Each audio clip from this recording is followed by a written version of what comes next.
Guys, dito na lang ako. Dito na lang ako tayo para lahat kita ko na. So, magandang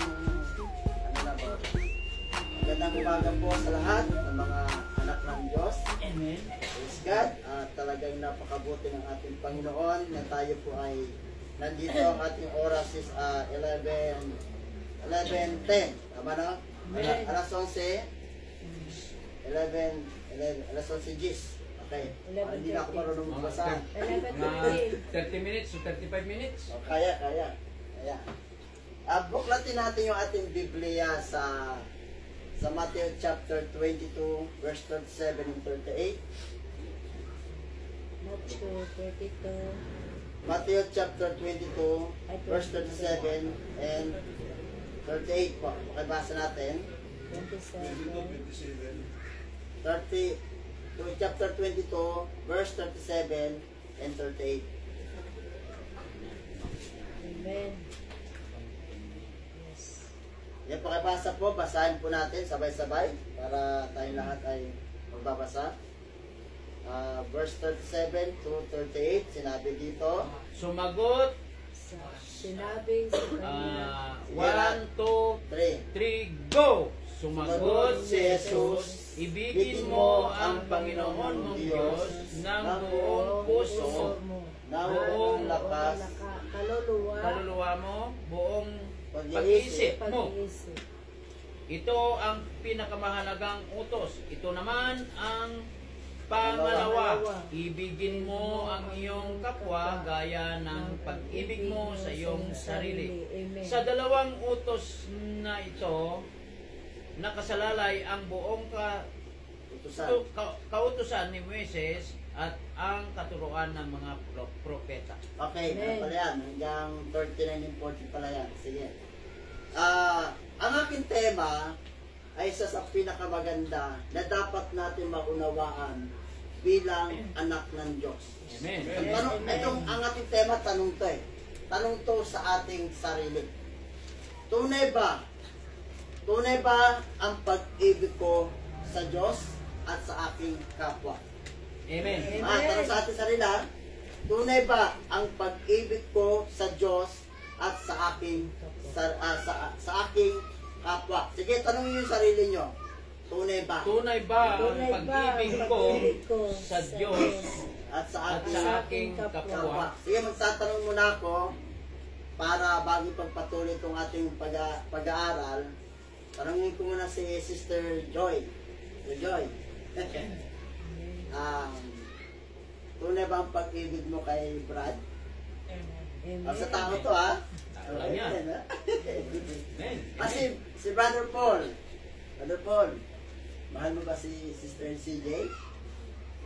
Amen. Siyempre. Si Brother Jerome. Wala pa rin. Amen. Pinakamabilis. Kasi ito mabuti ha. Bakit yung tinatanong ang mayroong mga couple? Sapagkat wala akong couple dito eh. Sister ni Russell, walang couple. Walang couple eh. Pastor, walang couple. Okay. Kinikilig na naman kayo, no? Sige. Ito kasing teksto na ating binasa, ito ay dalawa ang tinutukoy dito. Amen. Ang pag-ibig natin sa Diyos at ang pag-ibig natin sa ating kapwa. Amen. Pag sinabing kapwa, malawak po ito. Kapatid, kamag-anak, magulang, kaibigan, o lahat ng tao sa mundo. Yes. Kapwa po natin yan. Amen. Pero punta muna tayo dito. Sabi, ang pag-ibig ay isa sa mga pinakasentrong mensahe sa bagong tipan. Bagong tipan ha? Amen. Kasi ang love kasi, sino ba ang love? Sino ba yung pag-ibig? Di ba ang ating Panginoon? Yes. Sabi, ang pag-ibig ay isa sa pinakasentrong mensahe sa bagong tipan. Pag-ibig ang dahilan kung bakit naparito ang ating Panginoon Kristo para siya ay, anong dahilan? Para siya ay, number one dito, siya para sa unang mangaral sa lahat ng mga tao doon sa Israel. Pangalawa, ang dahilan ay para siya ay mamatay Sa krus. Para kanino? Sa Para atin. sa lahat ng mga tao makasalanan. Ibig sabihin, kung walang pag-ibig, Walang kaligtasan. walang kaligtasan. Sino ba yung pag-ibig na tinutukoy dito kundi ang ating Panginoon sa Kristo? Amen. Diba? Amen, amen. Pinaka-the best. Kaya dito, kung ang mga tao sa mundo ay merong pag-ibig, pag merong pag-ibig walang magmumura, walang magagalit, Yes. walang Amen. magnanakaw, Walang pumapatay. walang pumapatay, walang siraan, walang maninira, ano pa? Walang magnanakaw, Walang nagsisinungaling. walang magsisinungaling. Walang Diba? chismis. Bakit maraming tao ang nagagalit? Kung may pag-ibig, nagmumura sa kapwa-tao. Na-try ba na ba natin na tayo ay minura? Amen. Amen. Na-try na ba natin nagmura tayo sa ating kapwa? Amen. Amen. Di ba? Nung hindi pa tayo naglilingkod sa Panginoon. Maliban na lamang kung naglilingkod ka sa Panginoon, minura mo pa rin yung kapwa.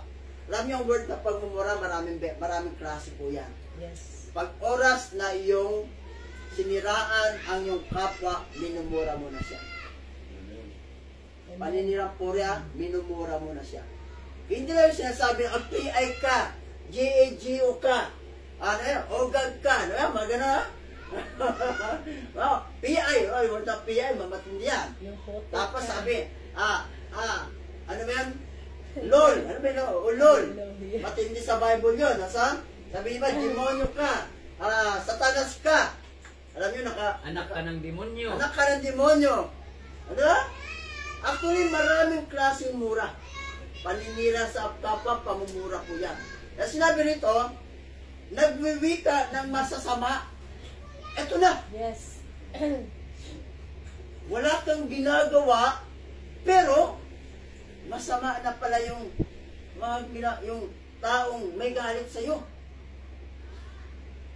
Alam ko si Satanas lang ang nagagalit sa mga anak ng Diyos eh. Yes. Amen. Pero bakit may mga tao na nagagalit sa kapwa-tao? Diba?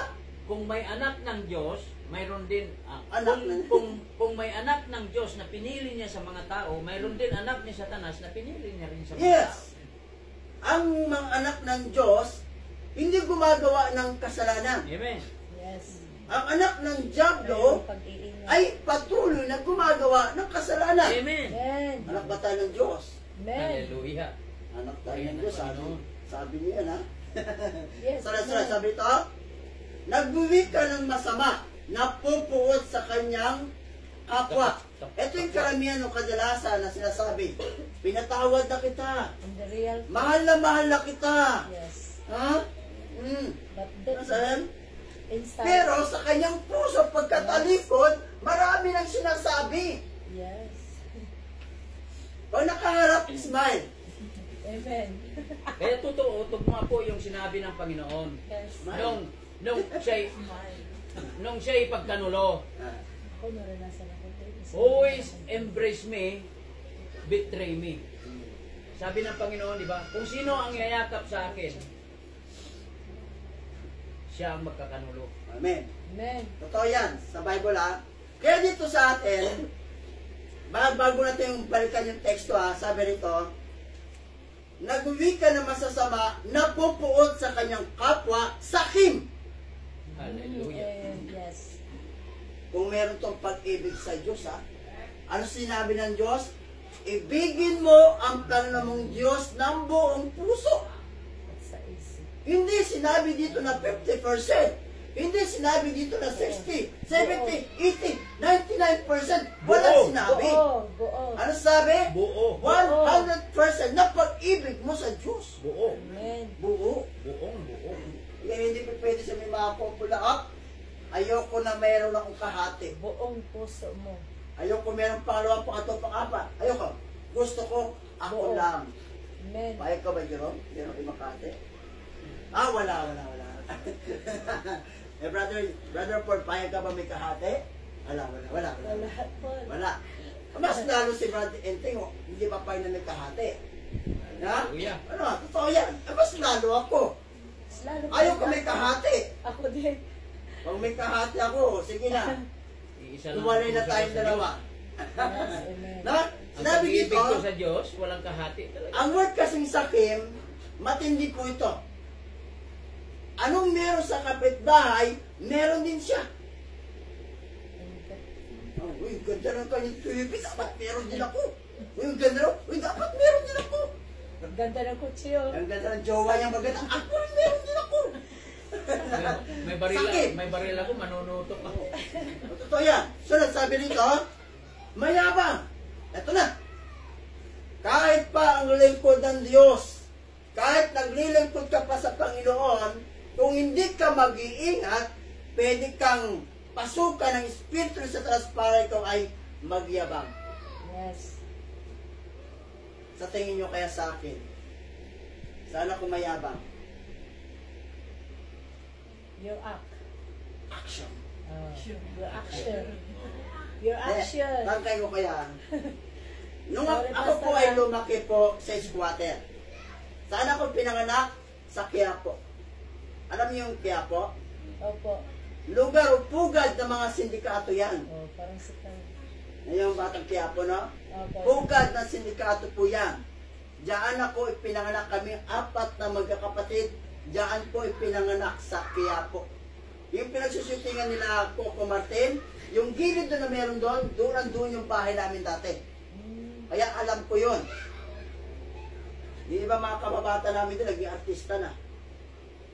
Kung makita nyo ang aking panlabas na kaanyon mayabang, pero sa puso ko, hindi ako mayabang. Amen. Amen.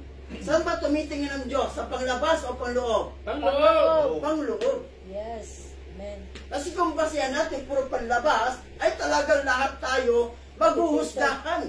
Yes. Grabe naman yung Amen. pastor na, grabe naman yun. Ay, grabe. Ang daming grabe. Diba? Sobrang grabe. Grabe. Sana akong grabe. Opo. Ha?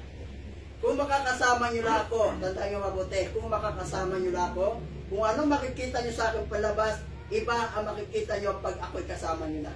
Amen. Marami talagang ayaw sa akin. Alam nyo kung bakit? Mayabang ang kumilos eh.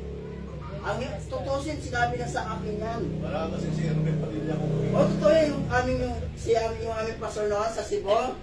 Maraming beses ako napapagtripan. Maraming beses ako nabubugbog dahil sa kilos ko. Pero ang hirap baguhin eh. Hirap. Buti nga, may binabago ko. Dati lakad ko noon, ganito. Ano? Ganyan lakad ko noon, kasi atin dito. Sabi ng pastor, pwede bang ibaba mo dito? Sige, dito. Yeah? Totoo yan. Lumaki ako sa Quiapo. Nakuha ko ang pag-uugali noon kasi dati hindi ko si pinagmamayabang ang sarili ko. Marunong na ako, edad pa lang ng 6 years old, marunong na ako manigarilyo. Sa edad ng 6 years old, marunong na ako uminom ng alak. Sa edad ng 6 years old, marunong na ako makipagrayo. Sino nagturo? Sa karakter ng Quiapo.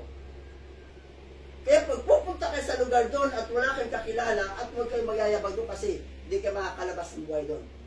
Maliban na lamang kung kilala ka doon. Kaya pag ako pupunta doon sa Quiapo noon, kamusta na? Uy, kamusta ka na? Uy, nandiyan ka pa rin. Sino ka nga ba?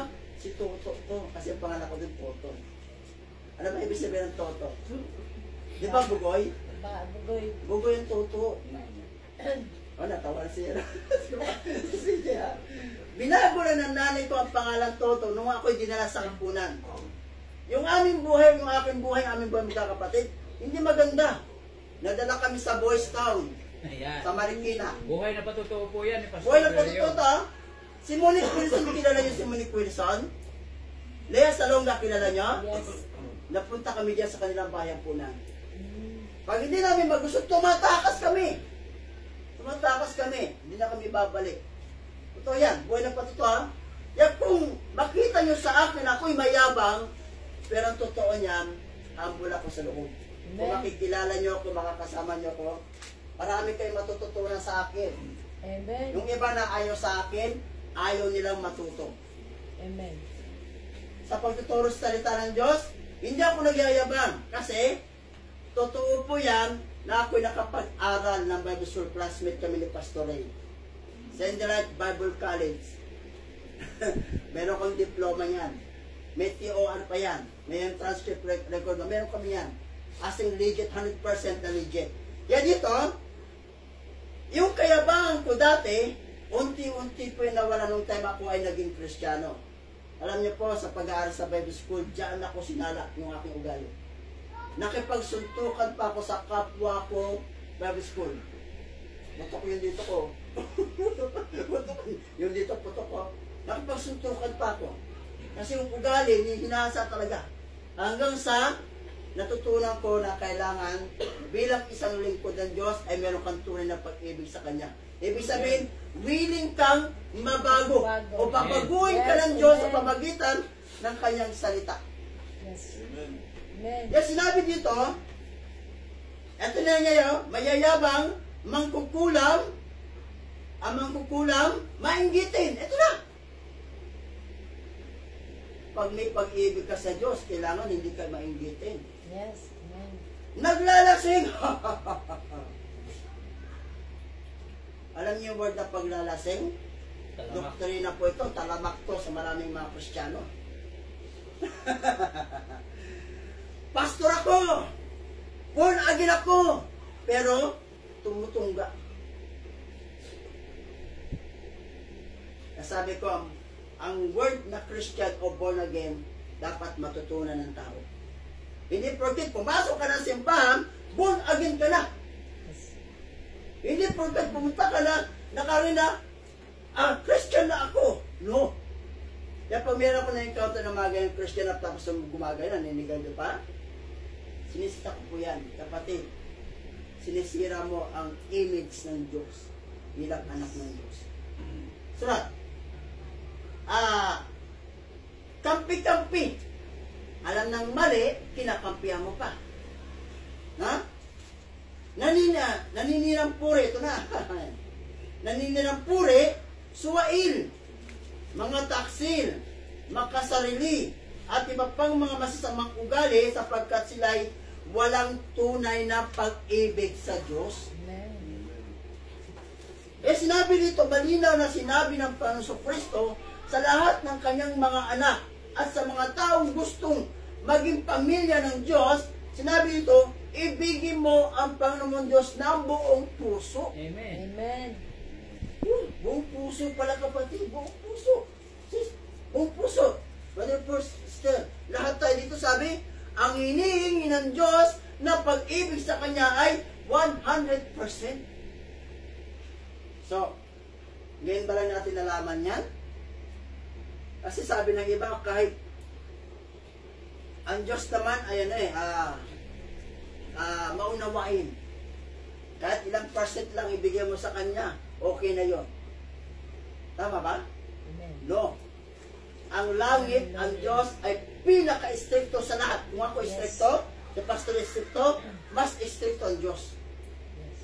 Kasi ang pagpasok sa langit, ang hinihingi ng Diyos ay 100% na pag-ibig. Tama ba? Tama, tama. Tama. 100%. Sunod, sabi nito sa teksto ay, saan ba yan?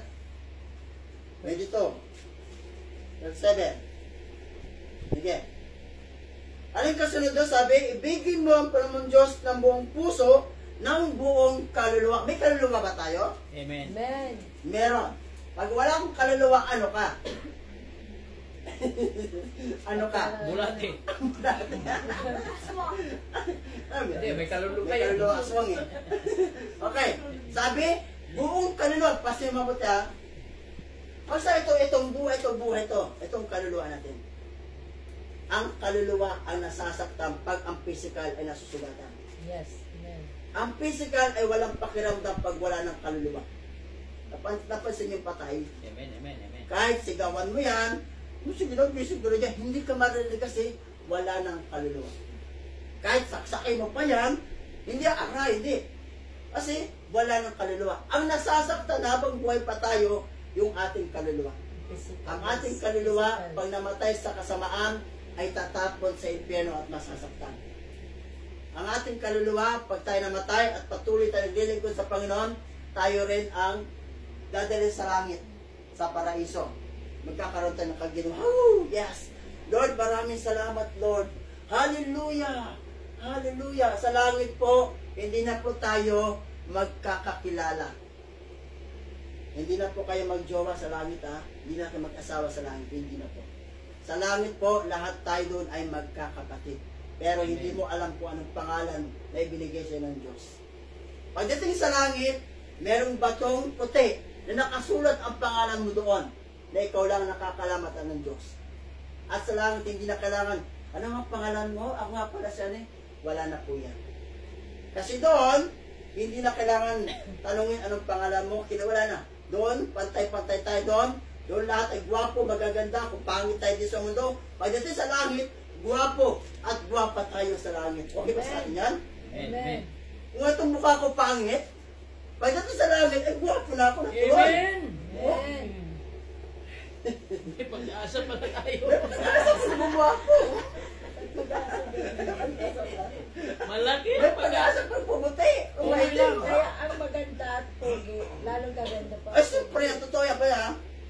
Yan sabi ng Diyos, ibigay mo ang iyong Buong puso. Romans chapter 12 verse 2, sabi doon, verse 1 sabi, ialay mo Ialay mo. ang iyong pakibasa na, basahin natin. Romans chapter 12 verse 1, pakibasa po si Steven. Pakibasa. Romans chapter 12 verse 1.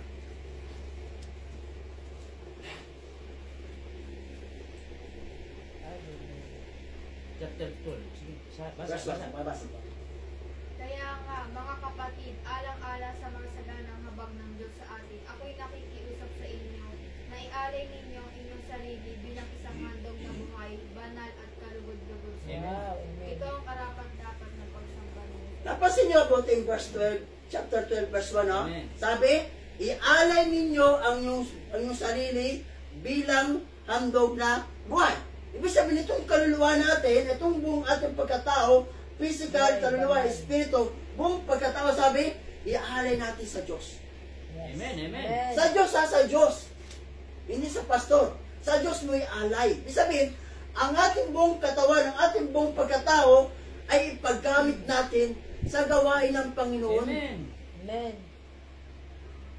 Yun daw ang karapat-dapat na pagsamba natin sa Diyos. Ang ating buhay ay ipagamit sa ministry ng ating Panginoon. Hallelujah! Nag-connect ang vision ni Pastor Ray at ni Brother Paul. Paul. Nag-connect ha? Alam nyo, bihira po mangyari yan. Yes. Hindi sila nag-usap yung ganito gawin ito sabi natin hindi.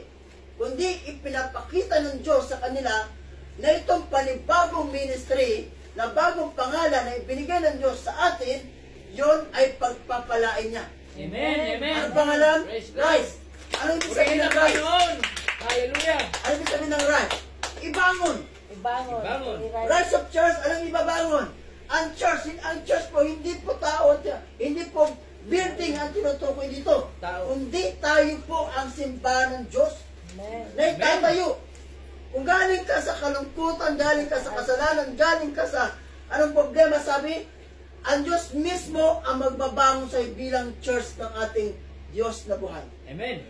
Amen. Rise of church of As- God. Sino magtatayo? Ang Diyos mismo. Amen. Ibabangon tayo ng Amen. Diyos. Yes. Amen. Sabi, Rise of Church of God Christian. Gagawin sabi, gusto niya maging pamilya niya tayo. Amen. Amen. Kasi yung word na Christian, family po yan. Pamilig. Amen.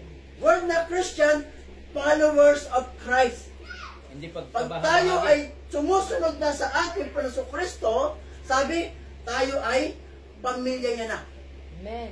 Grabe yun. Ulit yun. Rise of Church of God Christian Ministry. Itong ministry po ito. Kahit ang ating bahay, actually ang ministry, nagsisimula yan minsan sa bahay, sa bundok, kahit saan. Amen. At darating ang panahon na makita ng Diyos ang kanyang mga anak dito sa Rise of Church of God Christian Ministry ay patuloy niyang pagpapalain at lilinisin ang ating mga puso at makita na lahat ng mga tao sa paligid, lahat ng mga tao mumuhusga sa atin lahat ng mga tao na ayaw tayong pakisamahan, yung mga taong nasa paligid na yan, ay dadali ng Diyos dito sa ating ministry. Amen. The Rise of the Church of God, Christian Ministry. Diba? Thank you, Lord. Amen. Yung mga tao na mga yan sa paligid na yan, Yes. aakayin ng Diyos yan. Ang Holy Spirit ng Diyos ang tutulong sa atin para tayo ay, para sila po ay mailagay sa tunay na simbahan ng ating Panginoon Kristo. Tayo po ay napabilang sa mga tunay na simbahan ng ating Panginoon Kristo. Yes. Hindi lang tayo. No? Hallelujah. Praise God. Diba, sabi? Yan malinaw sa Romans chapter 12 verse 1, ialay ninyo ang inyong sarili bilang buhay na handog. Kanino natin iaalay?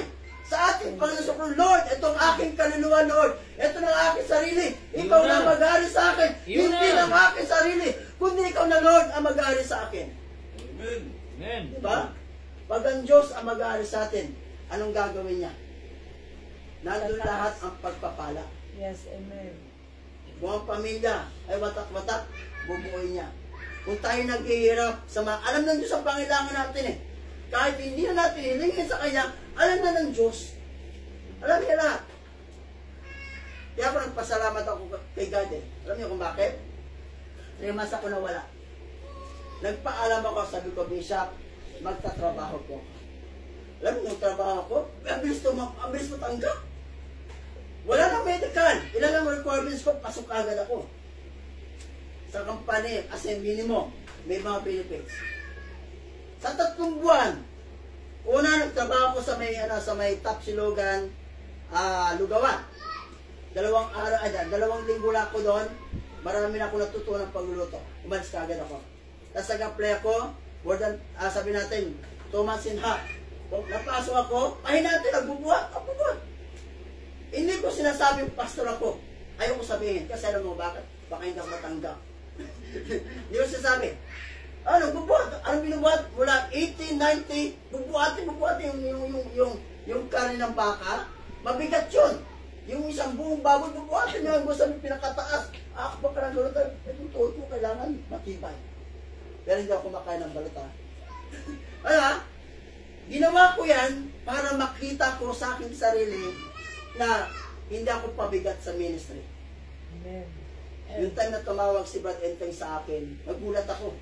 Nandoon ako sa trabaho, buti nandoon kami sa may, nag-aandra pa sa may sasakyan namin. Kasi kung nagbubuhat na ako, hindi ko masagot yun. Kumusta? Kailangan. Balik ka na ito. Sige. Yung nangyari doon? Ano nangyari? May nangyaring hindi maganda sa akin sa trabaho. Kasi nagkaroon ng kainitan. Yung kasama kong pahinante, pag siya nakakatama sa akin, okay lang, hindi pa humingi ng sorry. Pag ako nakakatama, galit na galit. Hindi, sabi ko, sorry, pasensya na. Iniwanan ako sa baba, ako nung tutulak, hindi ko kaya pataas kasi pataas yun eh. Buti may tumulong sa akin. Pagdating, malas ka dyan.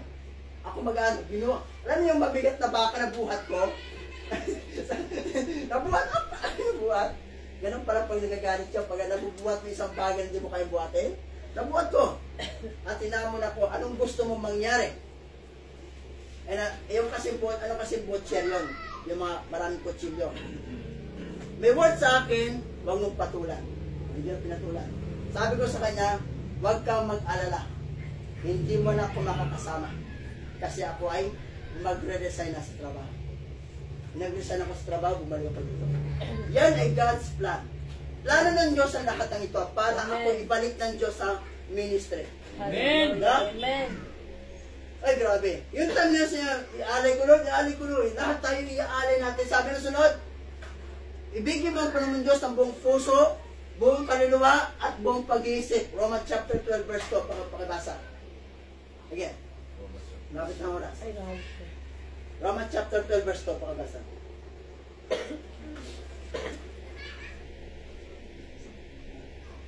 Huwag kayong makialis sa takbo ng mundong ito. Sa halip, hayaan ninyong baguhin ng Diyos ang inyong pag-iisip upang maunawaan ninyo ang kanyang kalooban. Sa gayon, magagawa ninyo kung ano ang mabuti, kalugod-lugod at ganap na kalooban. Ano sabi? Change.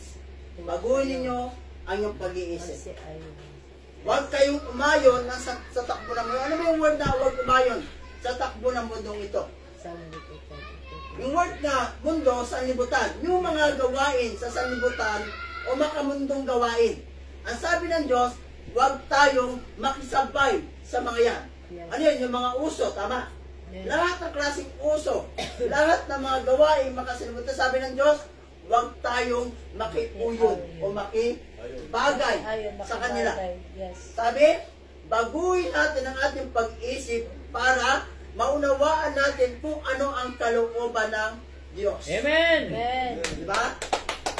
Kaya dito sa atin, ibigin buong pusong ibigin ng Diyos, buong kaluluwa, buong pag-iisip, at may kasama pa yan doon sa may Marcos na buong lakas, 100%.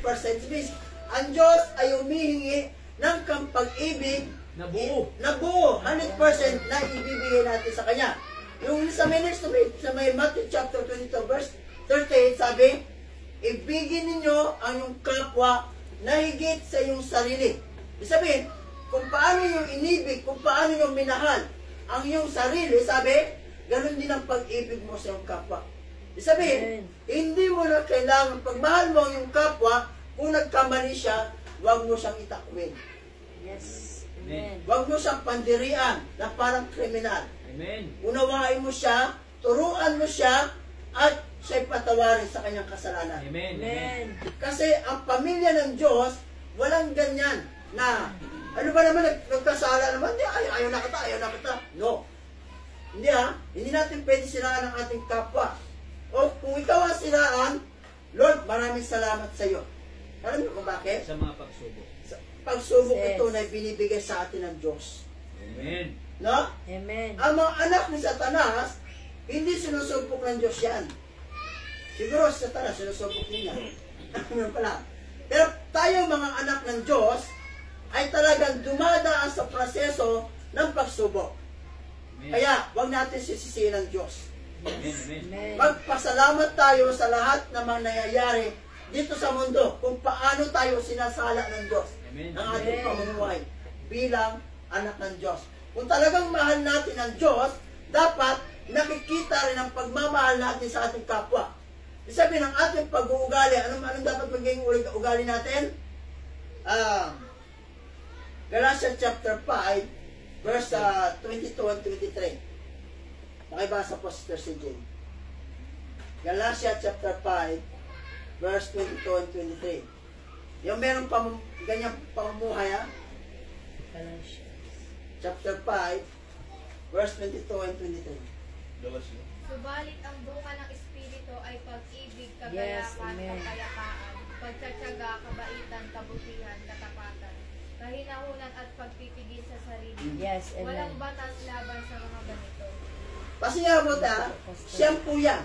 Siyam. Yan ang dapat maging pamumuhay, yan yung mga katangian na meron sa atin, na ibinigay ng Diyos sa atin. Kasi yan ang katangian ng Diyos na ibinigay sa atin, sabi the nature of love. Yung pamumuhay ng Diyos ay meron din sa atin. Nung siya yung pinanganak sa mundo, na hindi siya nagkasala, gano'n din ang gagawin natin. Hindi tayo gumante ng api sa atin, gano'n din ang gagawin natin. Amen. Yes, Kaya dito natin, itong Rise of Church of God, Christian Ministry, ay talagang panibagong ipinatayo ng Diyos kay Pastor Ray Reynaldo Niño. Siya po ang ginamit ng Diyos para ipakita ang vision na yan.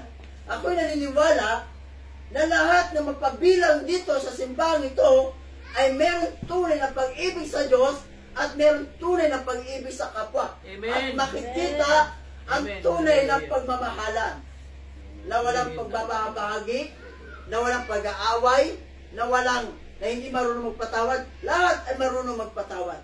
Amen. Kaya sabi ng gusto ng Diyos, sa dalawang utos, dalawang dakilang utos po yan Una, ibigin mo ang Panginoon Diyos ng buong puso, buong kaluluwa, buong pag-iisip. Pangalawa, ibigin mo ang iyong kapwa gaya ng pag-ibig mo sa iyong sarili. Amen. Amen. Siyempre, pinahal mo sarili mo, alaga, ganun din ang pag-aalaga mo sa iyong kapwa. Hindi natin maputi. Nay. Kaya sabi, ang tanong natin sarili natin, tunay ba ang pag-ibig ko sa Diyos Tunay at sa ba aking kapwa? ang pag-ibig ko sa Diyos Tunay at ba? ng aking kapwa? Sige lahat tayo. Tunay ba Tunay ba ba ang pag-ibig ko sa Diyos at at sa sa aking aking kapwa? kapwa? Yan, lagi kong sasabihin sa iyong sarili para hindi tayo mailigaw ng anumang mga aral na hindi ayon nakasulat sa Biblia. Amen. Lord, ikaw lang ang minahal ko ng totoo. Kung Lord, paano kita minahal, ikaw lang. kung paano ko minahal ang aking sarili, ganun din ang pagmamahal ko sa aking kapwa. Amen po ba? Amen. Amen, Amen. amen, amen. Hallelujah. So, palakpakan po natin. Praise God! Pastor Ray, balik ka Pastor Ray. Thank you, Lord. May nabanggit po ni Pastor kanina sa yung pag nandoon na po tayo sa kaharian ng langit, no? Ito po yung tatandaan po natin mabuti. May nagmamahalan, may mag-aasawa, may mag-aama, mayroon nagkakasintahan. Pagdating ng panahon na tayo po ay humarap sa Diyos at buksan niya ang durungawan ng kanyang kaharian, bago tayo kasi papasok doon. Sinabi kanina, hindi na tayo magkakakilala doon at tayo po ay ang tanging makikita lang sa atin doon ay magkakapatid. Magkakapatid bilang mga anak ng Diyos. Sapagkat, ganito po yan. Huwag natin dibdibin. Baka mamaya, anak, sayang, hindi ko pala makikita, hindi ko pala kilala na ang aking minamahal doon. Makikita po tayo, pero hindi na katulad dito po sa lupa. Ibig sabihin sa makatuwid, yung mga pagsasama-sama natin dito sa mundong ito, hindi na katulad po yung pagsasama natin doon sa langit. Bakit? Ganito kasi ang gagawin po ng Panginoon. Sa Revelation o Pahayag chapter 21 verse 4, ganito po ang sinabi ng banal na kasulatan. At papahirin niya ang bawat luha sa kanilang mga mata. Wala nang kamatayan, dalamhati, pagtangis at paghihirap sapagkat lumipas na ang dating mga bagay. Naunawaan nyo ba mga kapatid? Naunawaan nyo ba? Anong sinabi? At papahirin niya, sino magpapahir? Sino magpapahir? Sa ating mga lupa ay luha, ang Panginoon. At ang bawat luha, papahirin niya ang bawat luha sa kanilang mga mata. Wala nang kamatayan, dalamhati. Pagpahid ng ating luha pala, madilit na ang ating memory. Madilit na. Kung ano man ang mga mabubuting ginagawa natin kapwa, sa asawa, sa anak, ay wala na po. Sa kasintahan, ay wala na po. Doon ang pagnanasa. Wala na po. Nadilit na. Nabura na. Kaya, doon wala nang kamatayan, dalamhati, pagtangis at paghihirap sapagkat lumipas na ang dating mga nakaraan. Dating mga bagay o nakaraan. Mga kapatid na minamahal, linawin po natin yung version. Sapagkat hindi na po pwede na mayroon pang hinagpis doon sa kaharian ng Diyos. Hindi na kailangan pa na tayo po ay maniningil ng pautang doon. Hindi na kailangan pa na grabe ka naman. Hinayaya ka na nga doon pupunta sa Paris. Ayaw mo pa. Wala na po yun. Wala na po yun. Grabe ka naman. Hindi ka man lang nagpabalato. Mayroon ka naman pera. Wala na po yun. Wala na pong pagnanasa ng bawat isa sa atin doon, kundi nakatuon na lang po tayo sa paglilingkod sa Diyos. Amen. Kaya napakasaya po ang buhay na natin na ibibigay ng Diyos sapagkat ibibigay na po yung crown of life, yung korona ng buhay na walang hanggan. Kaya ayaw na ng Panginoon na mayroon pa masasaktan tayo doon. Hindi na tayo pwedeng, hindi na papabayaan ng Diyos na tayo po ay makakaranas ng pagdalamhati. Wala nang kamatayan nga eh. Amen. Wala na tayong kamatayan doon, kundi buhay na walang hanggan. Kaya mga kapatid na minamahal, ipanatag na po natin ang ating pag-iisip ngayon sa puso natin na maglingkod sa Panginoon upang ang mga bagay na ito, yung pahirin ng Panginoon ang ating luha. Siguro, pag humarap na tayo doon, mga gulhul tayo siguro ng kasiyahan, pero nandyan pa yung memory natin dito na iniwanan ko ng mundo, nandito na ako sa bagong lupa, may pinangako ng Panginoon, bagong Jerusalem. Siguro, pahirin niya na yon para hindi na tayo umiiyak, wala nang dalamhati. Tinanggal na yung luha natin. Yun pala yung pagdidelete ng Panginoon upang wala na tayong memory. Amen. Na maalaala pa sa mga bagay na nangyari sa atin dito sa mundo. Amen? Amen. Hanggang doon na po ang aking idinugtong at maraming salamat na naunawaan natin ang kahalagahan ng mensaheng ito na. Amen. Okay ka ba kapatid? Kapatid, okay ba? Si kapatid, okay ba? Okay po. Salamat sa Diyos. Kayo po na. Okay. Maraming salamat.